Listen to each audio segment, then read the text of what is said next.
करायचं चालू करायचं का? काल आपण बघितलं hydro electric power plant. Clear आहे सगळं? शेवट एकदा रिव्हिजन घेऊ, पण आता आपण डायरेक्ट पुढे जाऊया. आज बघा आपल्याला काय कशाला फोटो दिसतोय बरं? ही आपण ह्याला म्हणतो पवनचक्की. काय म्हणतो? आणि पवनचक्कीला इंग्लिश मध्ये आपण म्हणायचं विंड टर्बाईन. काय म्हणायचं? आता विंड टर्बाईन म्हणजेच पवनचक्की. ही अशी मशीन आहे, काय म्हणतोय बाबा आपापसात बोलू नका, काय म्हणतोय, ही अशी मशीन आहे जे कायनेटिक एनर्जी कोणापाशी, हवेपाशी कायनेटिक एनर्जी आहे ना, बरोबर? हवेपाशी कुठली एनर्जी आहे? कायनेटिक. मग ते कायनेटिक एनर्जी कोणापाशी? हवेपाशी, म्हणजे विंड पाशी. त्याचं कन्व्हर्जन कशात होते? Electrical energy. मग ती अशी मशीन जी कायनेटिक एनर्जी, विंडची कायनेटिक एनर्जीचं कन्व्हर्जन इलेक्ट्रिकल एनर्जी मध्ये करते, त्याला आजपासून आपण म्हणायचं विंड टर्बाईन. म्हणजेच मराठीत काय म्हणायचं त्याला? पवन चक्की. आता मला सांगा, जी पवन चक्की आहे ती आपल्या टिंबुर्णीत आहे का? नाही. कुठं बघायला मिळते सांगा बरं? डोंगरात बघायला मिळते किंवा समुद्रात बघायला मिळते. मला सांगा तिकडेच का असते बरं? कारण जिथं वारा जास्त आहे ना, इथं लावलं चालेल काही? मग जिथं वारा जास्त आहे तिथं पवनचक्क्या असते त्या. त्यामध्ये बघा सी शोर मध्ये असतात, म्हणजे तिथं हवा जास्त असते, त्यामुळे तिथं पवनचक्क्या लावल्या जातात. ठीक आहे. त्यानंतर बघा ही जी स्ट्रक्चर आहे, सगळं पवनचक्कीचं स्ट्रक्चर आहे. बघा ही जी ब्लेड्स आहेत, काय बघा ही काय दिसते तुम्हाला? ब्लेड्स. मग आता पवनचक्की 3 पाती असते, तिथे 2च कसं काय दिसते ती बरं? हा, पलीकडे आहे. कुठं? पलीकडे. आपल्याला दिसत नाही. किती आहे ती पाती? 3. ह्याचा अर्थ ब्लेड्स आहेत 3. आता मला सांगा ब्लेड्स आहेत, बरोबर? काय म्हणतो? ब्लेड्स आहेत. ब्लेड्स बिंगणार आहेत. बघा कधी बिंगणार? पण जर वारं आलं तर बिंगणार आहे, विंड आली तर बिंगणार आहे ना. मग विंड आल्यानंतर वारं आल्यानंतर ती पवनचक्की काय म्हणते? ब्लेड्स काय होणार आहेत? बिंगणार आहे. मग आता मला सांगा ब्लेड्स बिंगायला लागले, ती कनेक्ट आहे बघा. कोणाला कनेक्ट आहे? शाफ्टला कनेक्ट आहे. आणि मध्ये जी काहीतरी गिअरबॉक्स कनेक्ट केलाय. आता मला सांगा, समजा ही जर ब्लेड्स डायरेक्ट आपण जनरेटरला कनेक्ट केले असते तर ब्लेड्स बिंगले, ह्याचा अर्थ शाफ्ट पण बिंगणार. आणि शाफ्ट बिंगला की जर कनेक्ट केला आपण तर मॅग्नेटिक फील्ड चेंज होते, इलेक्ट्रिक एनर्जी मिळू शकते की. मग ही मध्येच का लावलं असेल बरं? विचार करा जरा. हा, मला सांगा जी पवनचक्की आहे ती हळूनी बिंगती का असं फॅन सारखी फास्ट बिंगती? फॅन सारखी नाही बिंगत. कशी बिंगती? हळूनी बिंगती, बरोबर? मग आता मला सांगा हळूनी बिंगती, एवढ्या हळूनी बिंगलं इलेक्ट्रिक एनर्जी कधी मिळायची आपल्याला? बरोबर. मग इथं मध्ये बसवलाय गिअरबॉक्स. कोण बसवलाय? गिअरबॉक्स. काय करते माहिती आहे का? त्या शाफ्टचं नंबर ऑफ रोटेशन वाढवायचं काम करते. काय वाढवते? Number of rotation. Number of rotation वाढवते म्हणजेच काय करते? ही शाफ्ट, ब्लेड हळूनी बिंगते, शाफ्ट पण हळूनी बिंगते ना, पण हितलं शाफ्ट हळूनी बिंगतंय, हितलं बिंगतंय का? नाही. कारण ती नंबर ऑफ रोटेशन वाढवायचं काम कोणी केलं? गिअरबॉक्स. जर गिअरबॉक्स बसवलं नसतं तर ती मला सांगा इलेक्ट्रिक एनर्जी मिळाली असते का प्रॉपर आपल्याला? नाही. मग गिअरबॉक्स सुद्धा महत्वाचा आहे. मग आता काय केलंय बघा, ही जी बसवलं ब्लेड्स बिंगते, ह्याचा अर्थ ही टर्बाईनच आहे बघा. काय आहे? टर्बाईन. ही टर्बाईन आहे. काय म्हणतो? ही काय? टर्बाईन कनेक्ट केलाय शाफ्टला. मध्ये कुणाला बसवलंय? गिअरबॉक्स काय वाढवते? Number of rotation. Number of rotation वाढवल्यामुळे ही शाफ्ट जोरात बिंगते, आणि जोरात बिंगल्यामुळे मॅग्नेटिक फील्ड चेंज होऊन आपल्याला कुठली एनर्जी मिळते? Electrical energy. मग एनर्जी ट्रान्सफॉर्मेशन कसं होईल बघा? हवेत कुठली एनर्जी असती? शाबास, कायनेटिक एनर्जी. ब्लेड पण बिंगणार. ब्लेड म्हणजे टर्बाईन आहे. टर्बाईन बिंगते, टर्बाईन पाशी कुठली एनर्जी? बिंगतंय ना, कायनेटिक एनर्जी. आणि कायनेटिक एनर्जीत आपल्याला डायरेक्ट कुठली एनर्जी मिळाली? Electrical energy. काय अडचण कोणाला? कळलं सगळ्यांना? पवनचक्की कळली. पवनचक्कीला इंग्लिश मध्ये विंड टर्बाईन म्हणायचं. काय म्हणायचं? Wind turbine. घ्या पुढे. चला आता बघा फ्लो चार्ट आहे. विंड आपल्याला लागते, पण कशी? With required velocity. जोरात आली पाहिजे ना हवा, बरोबर? मला सांगा ही हवा टर्बाईन कडे जाणार, टर्बाईनला बिंगवणार, म्हणून हवा बिंगवते, म्हणून त्याला काय म्हणायचं? Wind turbine. पाण्याचं असेल वॉटर टर्बाईन म्हणलं. गॅस गेला, गॅस टर्बाईन म्हणलं. स्टीम गेली, स्टीम टर्बाईन. हिथं हवा गेली म्हणून विंड टर्बाईन. ठीक आहे. ही विंड टर्बाईन कोणाला कनेक्ट आहे? जनरेटर. जनरेटर मधून कुठली एनर्जी मिळते? Energy transformation. मी आता सांगितलं हवेत कुठली असती? Kinetic energy. हवेत कायनेटिक एनर्जी, टर्बाईन मध्ये पण कायनेटिक एनर्जी, शेवटी आपल्याला मिळाली इलेक्ट्रिकल एनर्जी. ही सोपं आहे का अवघड आहे? तोटा आहे काय? काय आपण कुठे जाळ केलता का? जाळ नाही म्हणजे दूर नाही. ह्याचा अर्थ एअर पोल्युशन नाही. कुठलं फ्यूल बर्न केलं का आपण? नाही. म्हणजे इथं जास्त ह्याचा तोटा नाही.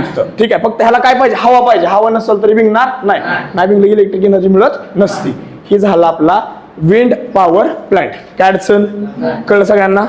चला आता घ्या पुढं. त्यामध्ये आता आपण वापर करणार आहे सोलार पॅनल्सचा. कशाचा वापर करणार आहे? Solar panel. सोलार पॅनलचा वापर करून आपल्याला सोलार पॉवर प्लांट टाकायचा. कुठला पॉवर प्लांट टाकायचा? बघा, solar power plant. Solar power plant टाकायचा त्यासाठी सोलार पॅनल पाहिजेत. सोलार पॅनल्सला आपण सोलार सेल म्हणायचं. काय म्हणणार? Solar cell. मग सोलार सेल आहे, ठीक आहे. मला सांगा सोलार सेलची काय, मला सांगा सोलार सेल आपण जर इथं ठेवलं आतमध्ये तर इलेक्ट्रिक एनर्जी मिळेल का आपल्याला? कुठं ठेवावं लागेल? उन्हात जर ठेवलं तर त्याच्यावरती सूर्याची किरण, सोलार रेडिएशन पडणार बघा त्याच्यावरती, बरोबर? सूर्य किरण, ठीक आहे. आता मला सांगा जर सोलार रेडिएशन त्याच्यावरती पडले तर तिचं डायरेक्ट कन्व्हर्जन इलेक्ट्रिक एनर्जी मध्ये करून देतोय. कोण देतोय? Solar cell. हिथं आपल्याला जनरेटर लागतोय का? हिथं आपल्याला टर्बाईन लागते का? पाण्याचं स्टीम करावं लागते का? डायरेक्ट मिळतंय. काय बघा, सोलार रेडिएशन एनर्जीचं डायरेक्ट कन्व्हर्जन कशात होते? Electrical energy. आणि सोलार रेडिएशनचं डायरेक्ट कन्व्हर्जन जी इलेक्ट्रिकल एनर्जी होते त्यालाच म्हणायचं फोटोव्होल्टाइक इफेक्ट. काय म्हणणार आजपासून तुम्ही? व्हॉट इज फोटोव्होल्टाइक इफेक्ट म्हणून एक मार्काला प्रश्न येतो, लक्षात ठेवा. डायरेक्ट कन्व्हर्जन होते. कोणाचं कोणात होते सांगा बरं? सोलार रेडिएशन एनर्जीचं डायरेक्ट कन्व्हर्जन कशात होते? Electrical energy. त्यालाच कसला इफेक्ट म्हणायचं? फोटोव्होल्टाइक इफेक्ट. आता मला सांगा त्यातनं जी एनर्जी मिळणार आपल्याला, जी करंट म्हणू आपण, जे आता सोलार पॅनलने, जे आपल्या सोलार सेलनी जे आपल्याला करंट दिलाय, ती एसी असेल का डीसी असेल? बरं, लक्षात ठेवायचे. कसला असतो? डीसी. मग डीसी करंट मिळणार तर आपल्याला कसला वापरायचा असतो? जास्त करून आता माझा फॅन मिळतो कुठला वापरायचा आहे? म्हणजे जास्त करून आपल्याला एसी पाहिजे. डीसी आपण कुठे वापरतो? कुठं सेलमध्ये, बॅटरीमध्ये, त्या ठिकाणी आपण डीसी वापरत असतो. पण ही एवढं सगळं ठीक आहे, पण ह्यातनं आपल्याला सगळा करंट कसला मिळतोय? डीसी मिळतोय. काय अडचण कोणाला? सोलार सेल मधून कुठला करंट मिळाला आपल्याला? डीसी. कळलं नक्की? ठीक आहे. मग आता काय करू माहिती आहे का? समजा मी एक छोटासा सोलार पॅनल घेतला, सोलार सेल घेतला, लय छोटासा. त्याचा एरिया असेल 1 स्क्वेअर सेंटीमीटर म्हणून. किती? 1 स्क्वेअर सेंटीमीटर. 1 स्क्वेअर सेंटीमीटर जर मी सेल घेतला तर त्यातनं आपल्याला करंट मिळतो 30 मिली अँपिअर. किती करंट मिळाला? 30 मिली. मेगा नाही, मेगा कॅपिटल एम असतं, ही स्मॉल एम आहे, ह्याचा अर्थ मिली. मग करंट 30 मिली अँपिअर मिळाला आणि पोटेन्शियल डिफरन्स आहे 0.5 व्होल्ट. आठवतोय पोटेन्शियल डिफरन्स? त्यालाच आपण व्होल्टेज सुद्धा म्हणतो. मग आता एक बारकासा सेल घेतला, त्यातनं आपल्याला करंट मिळाला 30 मिली अँपिअर आणि व्होल्टेज किती मिळालं? 0.5 व्होल्ट. मग आता मी मोठा सेल घेतला, कितीचा? 100 स्क्वेअर सेंटीमीटरचा. काय म्हणतोय? आधी एक बारका घेतलेला, आता मोठा घेतला. त्यातनं करंट बघा, एका स्क्वेअर सेंटीमीटर मधनं जर 30 मिली अँपिअर मिळत असेल तर 100 स्क्वेअर सेंटीमीटर गुणुले 100 केला आपण, बरोबर? किती मिळालं? 3000 मिली अँपिअर. आणि 3000 मिली अँपिअर म्हणजे किती असतं? 3 अँपिअर. मग आता मला सांग, करंट वाढला का काय झाला? पण कशामुळे वाढला? आपण साईज वाढवली, सेलची साईज. सेलची जर साईज वाढवली तर करंट बी काय होतोय? मला सांगा, अजून मी मोठा घेतला, अजून करंट काय होणार? म्हणजे जेवढा करंट जास्त पाहिजे तेवढा मोठा आपल्याला सेल घ्यावा लागणार. काय म्हणतोय? करंट वाढतोय. पण व्होल्टेज वाढलं का बघा बरं? व्होल्टेज किती आहे? 0.5 व्होल्ट. तेवढंच आहे. बारका घेतला तिथे व्होल्टेज 0.5 व्होल्ट, इथं पण 0.5 व्होल्ट. काय अडचण कोणाला? मग मला सांगा, जर जास्त करंट आपल्याला तयार करायचं असेल तर काय करणं गरजेचं आहे? सेलची साईज वाढवणं गरजेचं आहे. जेवढा मोठा सोलार सेल तेवढा जास्त करंट. ठीक आहे. मग ह्याला खाली म्हणले बघा, सोलार एनर्जी, फोटोव्होल्टाइक इफेक्ट आता सांगितलं. या पुढे आता आपल्याला सोलार पॉवर प्लांट घ्यायचा म्हणल्यानंतर बघा, ही जी दिसते ही सोलार सेल्स आहेत. आणि अशाच जी सोलार सेल लावली जातात सगळे एका ठिकाणी, त्याला म्हणायचं सोलार अरे. काय म्हणणार? सोलार अरे. ही सगळं कनेक्ट केलंय बघा एका ठिकाणी, ह्या पिवळ्या बॉक्स मध्ये कनेक्ट केलंय. पण मला सांगा, ही जी ह्याच्यावरती बघा सूर्य तिकडनं सोलार एनर्जी, ह्याच्यावर सूर्यकिरण पडणार, पडल्यानंतर इथं फोटोव्होल्टाइक इफेक्ट होणार. म्हणजेच काय होणार? डायरेक्ट सोलार रेडिएशनचं कन्व्हर्जन डीसी पॉवर मध्ये होणार. कुठल्या पॉवर मध्ये? डीसी. इलेक्ट्रिक एनर्जी बरोबर आहे, पण डीसी पॉवर. ठीक आहे. आता डीसी पॉवर ही जी सगळी आपल्याला डीसी पॉवर मिळाली, ही कुठे जाणार? सगळी ह्या ठिकाणी. ही त्या बॅटरी, काय त्या? आणि बॅटरीमध्ये स्टोरेज केलं. काय म्हणतोय? डीसीचं काय केलं? स्टोअर केलं. पण मला सांगा, डीसी आपल्याला तर लागणार नाही.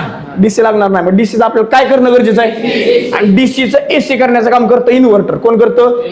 बघा बरं का, डीसीचं एसी करण्याचं काम कोण करत असतं? इन्व्हर्टर. मग आता हे ते इन्व्हर्टर आहे, मग ते बॅटरीमध्ये जे आपण स्टोअर करून ठेवलंय डीसी करंट, ठीक आहे, त्याचं कन्व्हर्जन एसी मध्ये करण्याचं काम कोण करत असतं? इन्व्हर्टर. सांगा बरं, इन्व्हर्टरचं काय काम आहे? डीसीचं एसी करायचं. ठीक आहे. त्याचबरोबर ट्रान्सफॉर्मर आहे. तुम्हाला ट्रान्सफॉर्मर कशाला? मला सांगा, इथं किती जरी आपण सोलार पॅनल लावलं, व्होल्टेज वाढते का? कितीही मोठं व्होल्टेज वाढते का? जर व्होल्टेज जास्त नसेल तर बघा इथे दिसते, तुम्हाला लाईन दिसते तुम्हाला सगळ्या, हिकडनं आपल्याला ट्रॅव्हल ती करंट आणावं लागेल ना. त्या पॉवर प्लांट पासून आपल्या घरापर्यंत करंट येण्यासाठी ती तारा टाकावं लागणार आहे. त्यातनं जर पोटेन्शियल डिफरन्स एवढा कमी असेल, त्यातनं करंट ट्रॅव्हल होईल का? करंट जाऊ शकणार नाही. मग पोटेन्शियल डिफरन्स आपल्याला जास्त पाहिजे, आणि पोटेन्शियल डिफरन्स म्हणजे व्होल्टेज वाढवण्याचं काम आपल्याला कोण करतंय? ट्रान्सफॉर्मरचं काम कळलं. ट्रान्सफॉर्मर काय करते? व्होल्टेज वाढवते. व्होल्टेज वाढवायचं काम ट्रान्सफॉर्मर करते. आणि इन्व्हर्टर काय करते? डीसीचं एसी कोण करतं? इन्व्हर्टर. आणि ट्रान्सफॉर्मर काय करतं? व्होल्टेज का वाढवतं? कळलं? ठीक आहे. हितनं जे करंट मिळतो सगळा डीसी मिळतो. डीसीचं एसी करायचं काम कोणाचं? कळलं नक्की? ठीक आहे, घ्या पुढे. बघा इथं सोलार सेल मधून आपल्याला डीसी पॉवर मिळतो. डीसी पॉवर आपण कशासाठी वापरत असतो? Bulb, LED etcetera. ठीक आहे. मग आता ही जी डीसी पॉवर हे सगळं स्टोअर केला जातो कुठं? बॅटरी. मग हे डीसीचं कन्व्हर्जन एसीत करण्याचं काम कोण करत असतं? इन्व्हर्टर. आणि आपल्याला व्होल्टेज वाढवण्याचं म्हणजे इन्क्रीज व्होल्टेज करण्याचं काम कोण करत असतं? कळलं? हीच पलीकडे दिलंय थोडं. ठीक आहे, घ्या पुढे. चला आता झाला ही जी आताच होता ती कुठला होता? Solar power plant. पहिला आपण बघितला विंड पॉवर प्लांट, दुसरा होता सोलार पॉवर प्लांट. आता तिसरा आहे सोलार थर्मल पॉवर प्लांट. कुठला? Solar thermal power plant. आता इथं जी दिसतोय हे तुम्हाला असं दिसतंय, हा पत्रा दिसतोय ना तुम्हाला? दिसतोय का? हे पत्र्याला म्हणायचं रिफ्लेक्टर. काय म्हणणार आजपासून? रिफ्लेक्टरला अजून एक नाव आहे कॉन्सन्ट्रेटर. काय नाव आहे? आता रिफ्लेक्टर वरनं सूर्य दिसतोय सगळ्यांना. बघा सोलर रेडिएशन आल्या त्या पत्र्यावर पडल्या. काय म्हणते? सोलार रेडिएशन आल्याने कुठे पडल्या? पत्र्यावर पडल्यानंतर ते असा सेट केलाय की सगळ्या सोलार रेडिएशन, रिफ्लेक्टर नावाचं रिफ्लेक्टर आहे. काय करतंय? सगळ्या सोलार रेडिएशन रिफ्लेक्ट करून पाठवते ह्या पाईपावरती. काय म्हणतोय? सगळ्या सोलार रेडिएशन जेवढ्या काय पडते त्या सगळ्या रिफ्लेक्ट करून कोणावरती पाठवते? ह्या पाईपावरती. ही पाईप काय करते माहिती का? ती सगळ्या सोलार रेडिएशन ऍब्झॉर्ब करते. कोण? पाईप. काय म्हणतोय? ती पाईप काय करते? ऍब्झॉर्ब करते म्हणून त्या पाईपाला म्हणायचं ऍब्झॉर्बर. काय म्हणायचं? बघा ही आहे रिफ्लेक्टर, ही आहे ऍब्झॉर्बर काय करते? सगळ्या जे सनलाईट पडली त्याच्यावरती जी रिफ्लेक्ट करून आलेली आहे ही सगळी काय करते? ऍब्झॉर्ब करते. आणि रिफ्लेक्टर सगळी त्याच्यावरती जेवढी काय लाईट पडेल ही सगळी लाईट कोणा पाठवते? ऍब्झॉर्बर. मग आता मला सांगा जर असंच कंटिन्यू होत राहिलं, पत्रा सगळं हीट पाठवतं ह्याच्यापाशी, मग ही तर लय गरम झाला असणार बघा ऍब्झॉर्बर. का? कारण हीट सगळी काय करते? ती ऍब्झॉर्ब करते. समजा मी पाईपातनं पलीकडनं पाणी आणलं, काय आणलं? पाणी. हे ऑलरेडी गरम आहे. इथं पाणी आणलं तर पाणी काय होईल बरं? आणि पाणी गरम होऊन पाण्याचं काय होत असतं? वाफ म्हणजेच स्टीम. मग फुल प्रेशरनी स्टीम इथं तयार झाली, स्टीम गेली पुढं. बघा इथपर्यंत कळलं. पलीकडनं काय आलं? पाणी आलं, इथं गरम झालं. कोणामुळे गरम झालं? इथं मला सांगा, आग लावली का आपण? कोळसा जाळलाय का? नॅचरल काय सुद्धा जाळलेलं नाही. पण इथं रिफ्लेक्टरनी सगळे सोलर रेडिएशन एका ठिकाणी गोळा केलं. कुणापाशी?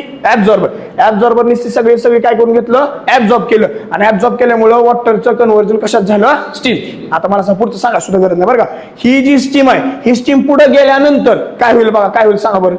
कुणाकडे जाईल स्टीम? शाबास. फुल प्रेशरने कोणाकडे जाईल? टर्बाईन कडे गेल्यानंतर टर्बाईन काय होणार? टर्बाईन मिंगलं की मॅग्नेटिक फील्ड चेंज होऊन जनरेटर मध्ये आपल्याला कुठली एनर्जी मिळणार? स्टीमचं काम संपल्यानंटर स्टीम कुठे येणार? कंडेन्सर मध्ये. ठीक आहे, कुठे येणार? कंडेन्सर मधनं गार पाणी आलं. कंडेन्सर मध्ये गार पाणी आलं. कुणी पाठवले गार पाणी? कुलिंग टावर कडनं गार पाणी आलं. इकडनं गरम स्टीम आली. काय होणार? हीट एक्सचेंज झाल्यामुळे स्टीम गार झाल्यामुळे स्टीमचं कन्व्हर्जन कशात होणार? आणि तीच पाणी फिरसे इकडं. घ्या पुढे. चला सोलार एनर्जी सगळं कशावर पडलं बघा? 3 रिफ्लेक्टर आहेत. किती? 3. सगळे सोलार रेडिएशन ह्याच्यावर पडलं. बघा काय म्हणतोय? ह्याच्यावर जी पडलं त्यांनी सगळं रिफ्लेक्ट केलं आणि कुणा पाठवलं? ह्या ऍब्झॉर्बर वर. ह्याने पण ऍब्झॉर्बर. इकडनं जर ह्या पंप मोटर त्यांनी पाणी सोडलं इकडनं आलं. इथं आल्यानंतर हे ऑलरेडी गरम आहे ना ऑलरेडी, बरोबर? पाण्याचं कन्व्हर्जन इथं काय होणार? हितपर्यंत असतं काय होणार? स्टीम. ही फुल प्रेशर स्टीम कुठे जाणार? टर्बाईन. काय होणार? टर्बाईन मिंगले आपल्या हातने इलेक्ट्रिक एनर्जी मिळाली. टर्बाईन मिंगल्यामुळे ही जी स्टीम आलती ही स्टीम खाली येणार. कुठं येणार? कंडेन्सर. कूलिंग टॉवर मध्ये कसलं पाणी आलंय?